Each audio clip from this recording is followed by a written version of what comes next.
everybody from a warm and busy July. I can't think the month is already over and that we're already in the middle of the year.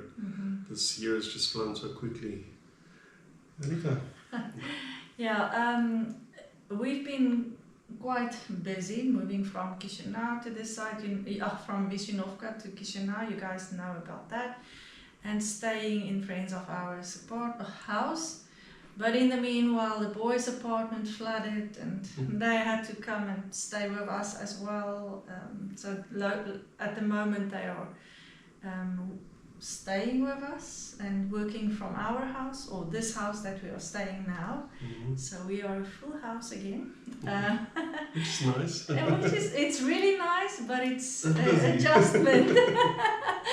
And but we are praying about them for the future where they should live, because the apartment where they live is damaged so badly with the water that's been running from upstairs that they won't be able to stay there longer.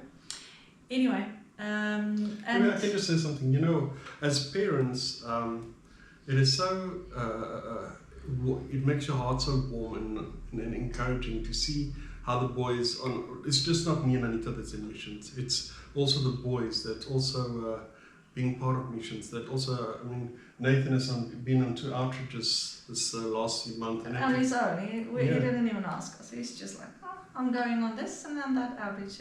So it's really encouraging for us as parents, and knowing that even Ethan, he's part of it, and Joshua, he's part of it. So it's really that we are here with just not me and Anita, but as a family. Yeah. Anita? Nathan really loved the 2 outreaches that he's been on. The first one was with a lot of young Moldovans, and he really enjoyed it. He was supposed to do he did the photography, but took part in all the home visits and street evangelism and you name it, he did everything. And he really enjoyed it.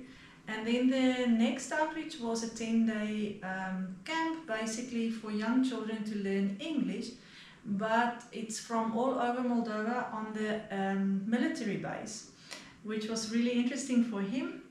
They had some demonstrations from the military force, what do you call it, soldiers, and they did some training activities with them, and the kids really enjoyed it and loved it. And Nathan could teach some of the young ones English. He took part in all to evaluate all the children to see on what level they are in their English, and he really enjoyed it. And on that specific camp, somebody else asked him, well, can you come and volunteer on another camp, because they need some volunteers to do some more work, kind of the same. And so next week, when we are going on outreach, he will be on another one doing some English training for Moldovan kids. But this is all Christian based. And you know, the day after Nathan came back, I walked up the street to go and visit somebody, and on my way somebody else came alongside me, and she asked me, when did I see the bus passing by, or how long have I been waiting for the bus? And I told her that no, I've not been waiting long, blah blah blah.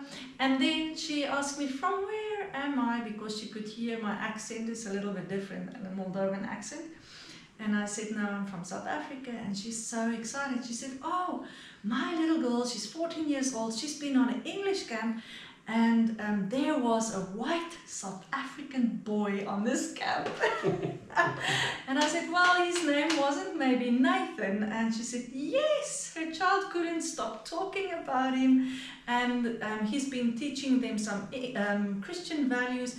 And she said, I'm not a Christian, but she couldn't stop talking about it. And she wants to read the Bible now. And I'm not a Christian. I don't believe in God. I don't believe in going to church.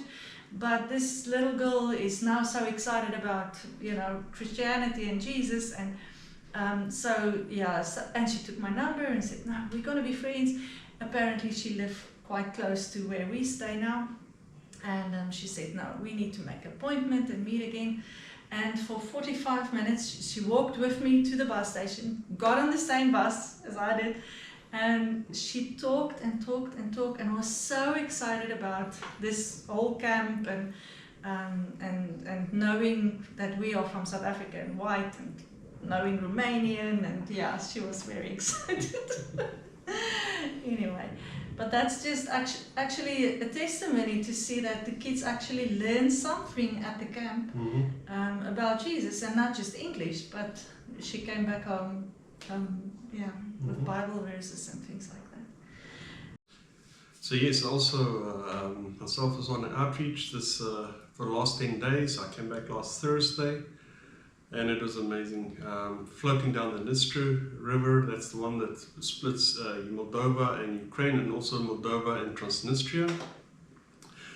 We built a raft, and then we float down. There was 2 buses that took all the luggage with them from certain village to certain village.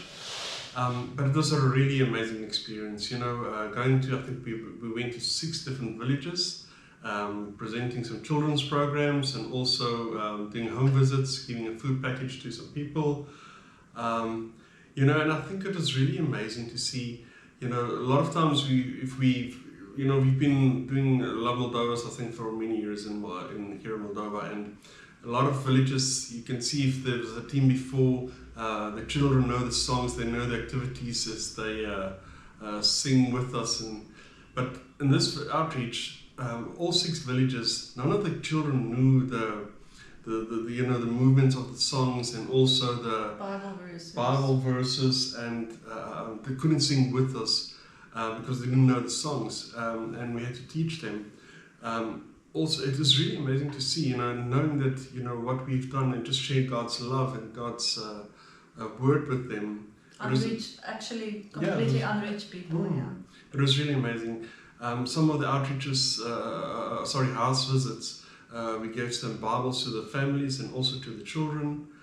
And it was, it's so to see how hungry this children was, because I think there was some 2 pictures that I can add.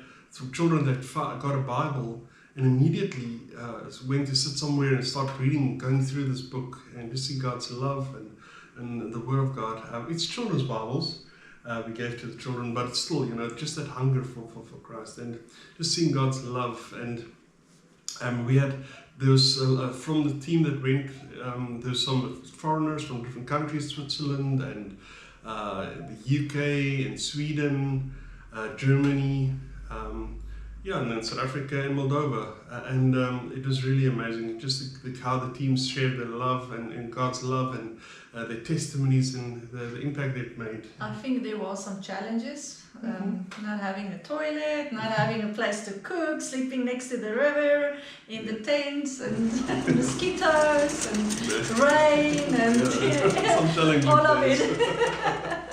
But it was really good. It was.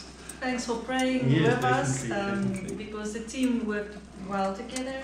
There were some challenges, especially in the beginning, but they worked well together, and it was. We can really honor God and praise God for that. And if you can continue praying for the seeds that were sown that will fall on good ground. So continue praying, please praying for those villages. And then next week we're going on a village outreach again, myself and Anita and Joshua. And Nathan will go on another one, and Ethan still have some work to do, so Many of you ask me, where are you now, and where will you stay, and did you find a house? And unfortunately, we didn't find a house yet. We keep on trusting God for His provision, and we know that He is in control, and we have really completely peace in that. However, we have to be out of the house by Sunday, because the people that come back from Canada will be coming back in the time while we are busy on our outreach. So we are going Monday on the outreach and until the 17th, and the family is coming back the 15th of August. So we need to be out of the house before we go on the outreach, which makes it Sunday. Clean the house and get everything ready for them. We will probably store our personal belongings We thought we would be able to store it in the boys' house, but now there's a lot of water damage and we cannot store it there. But we will find somewhere to store our electronics, like the computers and so on. And then trust God that He will provide, because in August there will be basically 2 weeks that we need to stay somewhere in August, because we are going end of August also somewhere to a team retreat with to Owen. team retreat, and then so there's 2 weeks in August that we actually need to stay somewhere. And then we have to find a place. Yeah. And then we do need to find a place. September we need to start with Joshua with school again, and so life needs to go on, and the winter starts again, and we do need a place to stay. I think so September month is also another outreach. Some yeah, things coming. up till I think November, close to December, we still have outreaches. So thank God for that. We enjoy it. We love it. So we thank God for the opportunities. In this one, the next one, I will be the program manager, and Etienne will be the driver. And of course, we all do everything together as well, but we have certain responsibilities to do certain things. So yeah. So you can please pray for that. And never a dull moment. Never dull moment. Yeah. We do like the people that we are going with. We don't know that there is 4 foreigners, I think. We don't know them at the moment. We know one of them, but I'm sure that it will be a blessing, and that we might be a blessing to them, and sow some seed in their hearts, and that they will also enjoy the experience. And many lives will be reached. I know, because this is also villages that I think I never been there, and I don't think. I'm not sure if I've been. Anyway. We thank God for this opportunity, and we trust and pray that He will provide for us for a house as well. And thank you for your prayers, your love, your encouraging words, your support. And we know that God is using you guys to help us, to strengthen us in these times, because it's not always easy. I mean, it is a little bit stressful, not knowing where to go to next. We have 2 little dogs, we have children, and now the children is staying with us, so we actually need a house with space for 5 people at this point. Anyway, so thank you for your prayers, your love, and your encouragement. And may God bless you guys. We love you, and please let us know how it's going with you. We would love to pray for you as well. Thank you. Înci comor pentru viața ta, dar poate ziua cea de mâine Hai, lasă. din astă lume te-a lua, și ele aici vor mâine. Și ce-ar folosi unui om să câștige lumea, deși ar pierde sufletul pentru totdeauna? Tu nu știi că viața-i trecătoare, unde merge sufletul tău oare? Iisus te cheamă să-L primești, față de El să te îmbogățești, și atunci a ta comoară vie va fi cu Domnul în veșnicie. Și ce-ar folosi unui om să câștige lumea,